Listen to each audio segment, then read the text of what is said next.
Hey everybody, welcome to Super Life with me, Darin Olien. Today we're delving into a critical topic that definitely affects all of us. That is air quality. With the recent wildfires in Los Angeles, we certainly over here have got this well on our radar.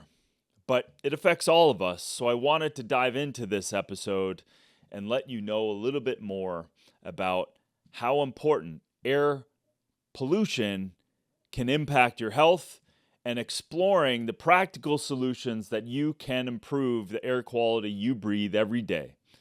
It is more and more important as we have modernized so much of our life with so many things. Okay, so there's potentially a lot of health effects from air pollution. There's millions of people on the planet, millions, that die from air pollution every year. And we're not talking about it. Not enough. Air pollution definitely causes some issues, and we need to be aware of it, but there's some great solutions. Respiratory and cardiovascular diseases, exposure to PM 2.5. What the hell is that? Well, that's particle matter 2.5, which is linked to respiratory infections, heart disease, stroke, lung cancer, all of these things. So, what is PM 2.5? This refers to the tiny airborne particles that are 2.5 micrometers or smaller in diameter.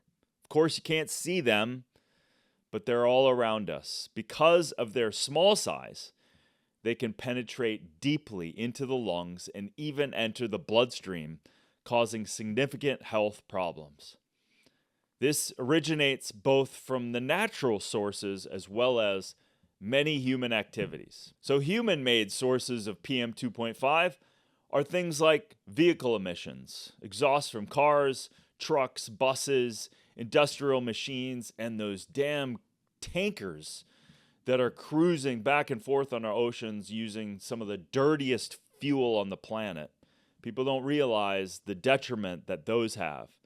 The industrial process itself, so factories and power plants and refineries that are creating the stuff that we buy, all create combustion and chemicals and emit all of these pollutants in our world, as well as household heating and cooking and burning of wood and coal and biomass and fuel and stoves and fireplaces all produce PM 2.5 and other small particulate matters. Also, agricultural activities, the livestock farming, the tilling, the crop residue, all of these things create airborne particles. Construction and demolition, water incineration, cigarette smoke, of course, and vaping as well.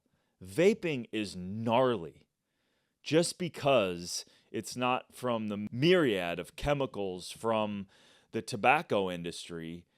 It is also flow agents that they're using to vaporize the thing, and then you suck that in, like propylene glycol going directly in your system. So all these kids that think that vaping is better or easier certainly is going to have a long-term effect because it's putting very tiny particulate matter directly into the lungs. There's also natural sources of PM 2.5. These things are wildfires.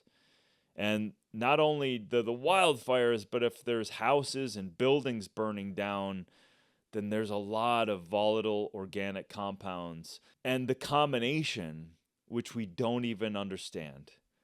The thing that I realized in my fatal convenience research and studies that I did for my book is no one has done any studies when any of these chemicals interact with one another. So we're finding dangerous isolated chemicals in our air, food, water, things like that, but no one understands when they combine. And we are always combining. For example, on average, women are exposed to well over 120 chemicals every day just from their beauty products, right? Not to mention the clothing, not to mention the airborne stuff, not to mention the household stuff. I don't want to sound alarming. I want you to have agency. I want you to be able to choose, not be blind or dumb to the idea that this stuff is happening. So wildfires, yes, and they're seemingly increasing, as well as when they burn structures. Volcanic eruptions, certainly dust storms have increased. Dust storms as a result of losing our topsoils because of industrial agriculture. Biological sources, of course, add on top of it, like pollens, molds, other plant and bacteria contributions. The thing is, we lose resiliency to even deal with the pollen because we're under such stress from our environment already. So then the idea that one thing causes it, it's not. We're losing our resiliency of our body because we're getting hit with not only chemicals, but as well as natural compounds, and we lose the ability to defend ourselves in an appropriate way. PM 2.5 is considered one of the most harmful air pollutants because it can penetrate very deep. Unlike other larger particles, PM 2.5 bypasses all of the natural respiratory defenses. That's the problem. We have created these fatal conveniences in our modern day world, and the nanoparticulate matter of these PM 2.5s just bypass normal defense mechanisms that were built on us living in symbiosis with nature, not a chemicalized version of the matrix that we created. Cognitive decline and dementia. Wow. When I looked at this study, I was scratching my head. Long-term exposure to air pollution has been associated with the accumulation of cognitive decline and increased risk of dementia.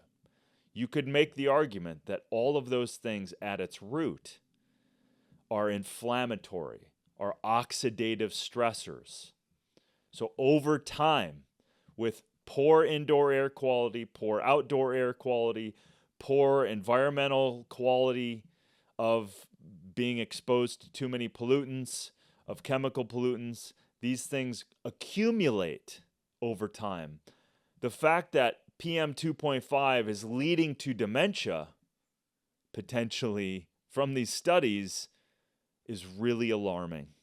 Mental health issues. Recent research indicates significant link between high levels of air pollution and increased risk of hospitalizations for mental illnesses, including depression, anxiety, and psychosis. The thing is, we want to reduce everything down to a thing.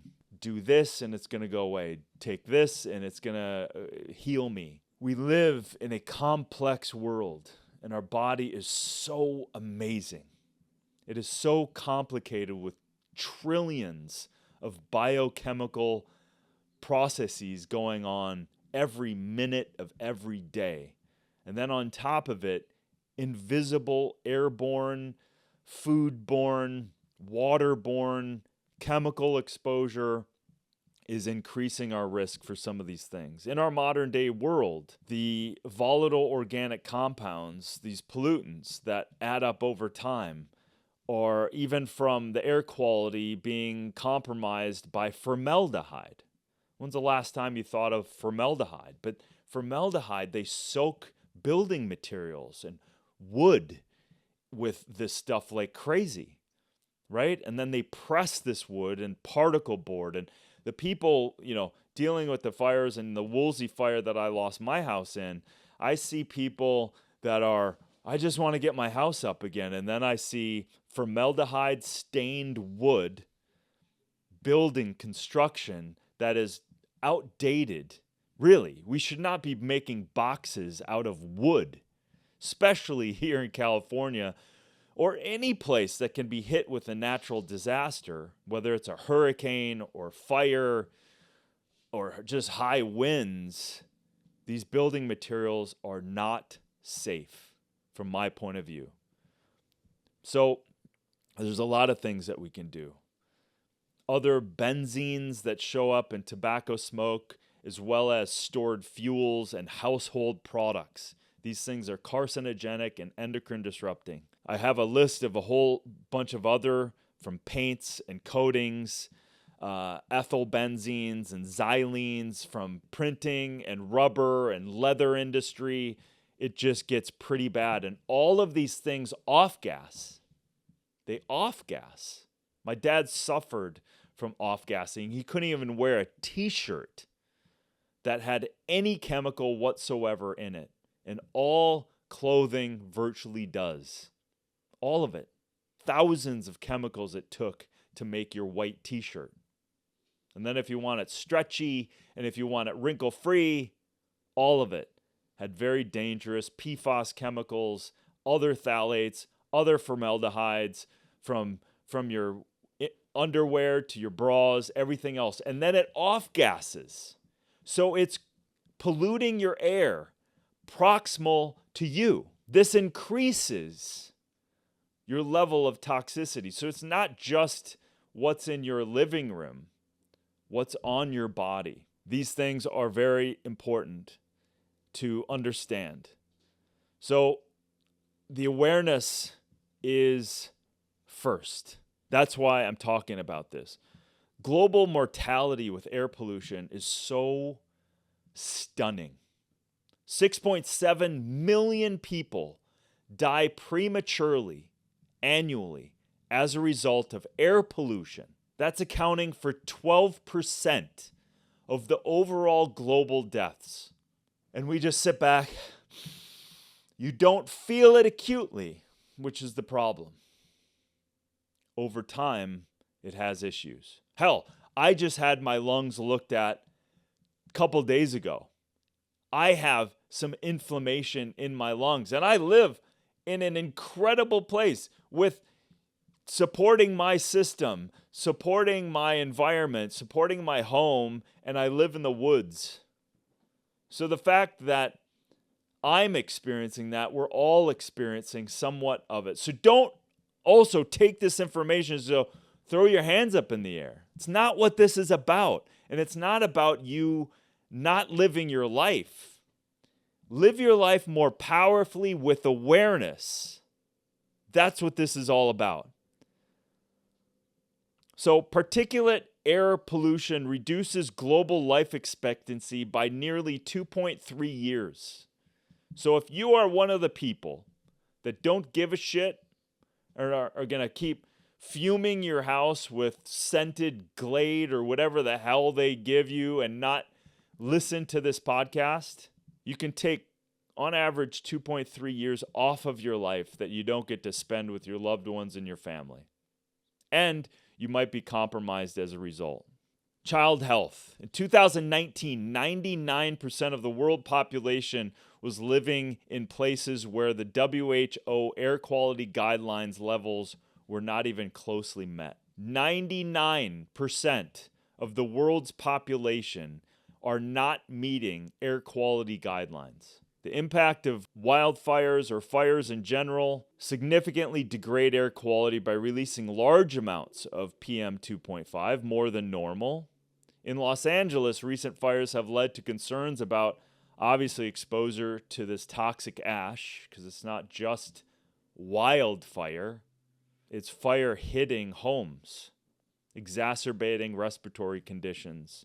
Also, when you have high amounts of air pollution, it fights with the O3 in our environment. So O3 is made in our atmosphere all the time to not only give us oxygen, but also to combat the free radical. So cities have been compromised for years in their low oxygen environments in your atmosphere. So you're already in a major city, your oxygen levels are already down as a result of all of the pollution and where the oxygen is trying to stabilize the environment. So the oxygen saturation goes down. This is incredibly important, but you can do so much inside. Outdoor air quality is certainly influenced by factors that you can't do much about. but you have a lot of control over your indoor air quality. I cannot stress this enough. High efficiency particulate air filters. That's called HEPA. High efficiency particulate air filters and removes 99.97% of the airborne particulates. Dust, pollen, molds, dander, you name it, this stuff filters out. It's like the RO system for water is these HEPA filters, but you need to look at the directions and make sure you're changing these things out probably every 3 to 4, if not 6 months. I have a great relationship with Air Doctor, same overall company that makes the AquaTrue. And Air Doctor rushed in to give people these air filters who are suffering in the LA fires and give massive discounts. They give all of you discounts if you go on superlife.com, go to my marketplace, and go to the Air Doctor, and you will get things like $110 off of this model and $280 off of that model. It's incredible. So go to superlife.com, Air Doctor, under my marketplace, and you can start to get fresh air in your environment. Ventilation, open your windows when you can. Air circulation is powerful. You don't have to buy anything to do that. Get your airflow happening. This is incredibly important. Indoor plants. Seriously. Indoor plants, there's certain plants that can absorb pollutants and they also increase beneficial humidity, which is great for our upper respiratory system. So a few of those plants, peace lilies, that's right, Peace, peace lilies, snake plants, and English ivy have been shown to reduce levels of volatile organic compounds in indoor environments. How wonderful is that? That plants are there to suck up those pollutants so that you don't have to. And then, of course, regular cleaning in your space. Clean your space. And don't use toxic, high particulate matter, VOCs, in regular cleaning products. Hell, half and half or a third vinegar with reverse osmosis water, add a dash of lemon, and clean your entire house with it. Easy. Avoid the fragrances. Avoid. The last thing you want to do is clean your house and add more volatile organic compounds in your environment. If you want to dive deeper on this, check out my book, Fatal Conveniences. You can get it on Amazon, also audiobook. This stuff, I'm telling you, is around, but you can make these powerful choices and you will feel the difference, especially when you're living and sleeping in your environment. If you can use humidity controls around 30 to 60%, that can prevent mold growth and reduce the dust mites. So, air quality is profound and it influences our health dramatically. 6.7 million people are dying from poor air quality every year in the world. That's a lot. From respiratory and cardiovascular systems to mental well-being and longevity, you can change this. You can change this now. Understand these impacts that underscore the importance of you advocating for your own health through clean air, and also push for clean air policies in your workplace. Ask your workers, ask your employers, do you have HEPA filters? When was the last one that you exchanged the filter? Like, do all of that stuff, because not doing it will have massive impacts. Not doing it will have detrimental effects on your life. I don't mean to be a Debbie Downer. I want to be an upper here. Super Life is built on the idea and the reality that in order for us to live stronger and better and healthier and live the purpose that we're here to live, if we're being dragged down by things that we didn't do and products that are not safe that we didn't know about. We need to be aware of it so that we can overcome it and improve our lives so that we can express the kind of life that we're truly here to express and not be a victim to things that are detrimental to our health in these fatal conveniences. Okay? You want to check out the show notes? I have the show notes. Like and subscribe. Please pass this on because this is powerful, especially the mama bears of the world, to clean up your world, clean up your life, clean up your home, clean up your children's rooms, all of that stuff, improve the air quality, the airflow. It will have massive benefit for all.